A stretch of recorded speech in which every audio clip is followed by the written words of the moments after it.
जयपुर रत्नों की राजधानी है। यहाँ की गलियों में कारोबार नहीं बल्कि पीढ़ियों का हुनर चमकता है। यहाँ के मशहूर जौहरी बाजार में नगीनों के व्यापार की परंपरा सदियों पुरानी है। वहाँ कैसे आता है कच्चा पत्थर, कैसे तराश कर बनता है कीमती रत्न। जयपुर से सहयोगी सपना शर्मा की रिपोर्ट देखिए।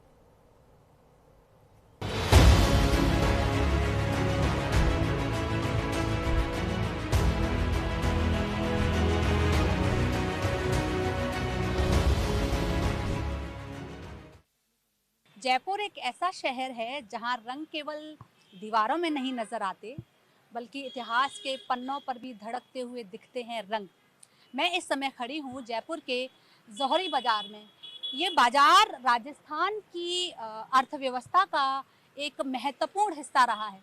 यहाँ पर रत्न जो हैं, पत्थर जो हैं, वो बहुतायत मात्रा में उन पर काम किया जाता है, फिर उनको बाजार में लाया जाता है। और यही कारण है कि राजस्थान की संस्कृति को जब कोई देखता है तो पत्थरों की अपनी एक कहानी भी उसको छूकर निकलती है।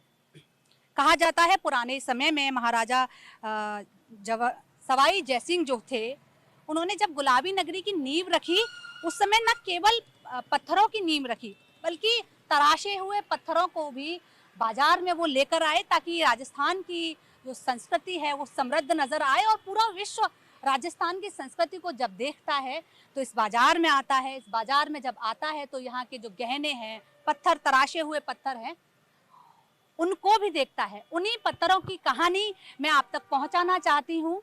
हर पत्थर की अपनी एक कहानी है। हर पत्थर तराश के जब आप तक पहुँचता है तो किस किस चरण से होके गुजरता है, क्या प्रोसेस है, कितने हाथ इसके पीछे लगते हैं, कितनी मेहनत इसके पीछे लगती है, इन तमाम तस्वीरों को आप तक पहुंचाएंगे। मैं इस समय जयपुर के जौहरी बाजार में खड़ी हुई हूं, जहां सदियों से पत्थरों को तराशने का काम किया जाता है। कई सदियां गुजर गई, अगर कुछ नहीं बदला तो पत्थरों को तराशने का काम, ये यहाँ से जहाँ तक कैमरे की नज़र जा रही है वहाँ तक पुरानी जितनी भी बिल्डिंग्स आप देखिए, इनकी बनावट जो है बहुत पुरानी है और राजस्थान की संस्कृति का अहम हिस्सा है ये इमारत।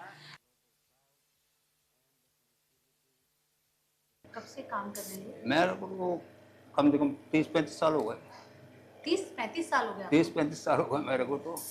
ये उंगली में क्या बांध रखा है आपने? ये उंगली में क्या है? ये बैलून है, गुब्बारा है।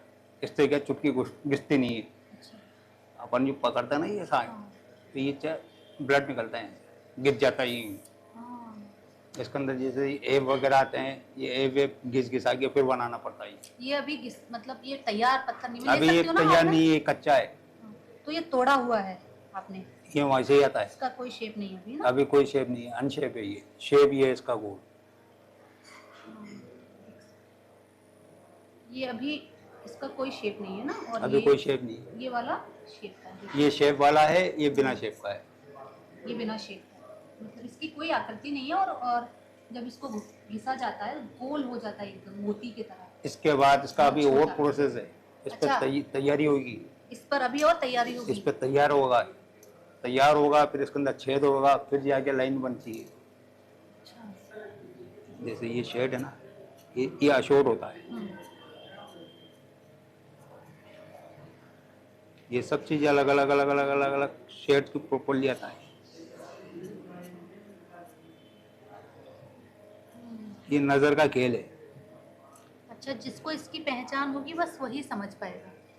इसमें भी अलग अलग है, अलग अलग शेड के हैं। डार्क है, लाइट है, बिल्कुल ऑफ शेड है। ये हटाने पड़ते हैं। तो ये लाइट वाले नहीं आएंगे काम?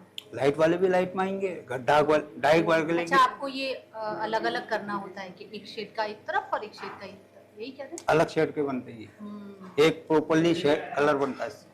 मतलब आप एक पहले मेहनत इस पर देते हैं, पहले ये घाट बनता है, उसके बाद आप फिर तैयार होता है। तैयारी के बाद फिर बिंदाई होती है, बिंदाई के बाद फिर अशोट होता है, अशोट होकर फिर लाइन बनती है, फिर जाके ये नेकलेस की लाइन आती है, तब जाके तैयार।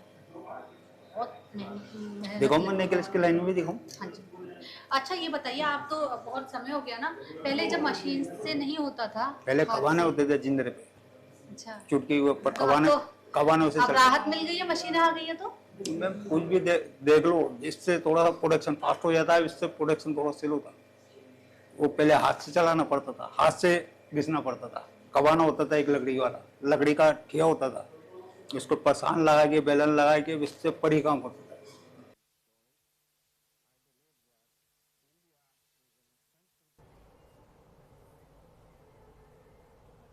और फिलहाल इस बुलेटिन में इतना ही। मुझे दें इजाजत। आप देखते रहें न्यूज़ इंडिया।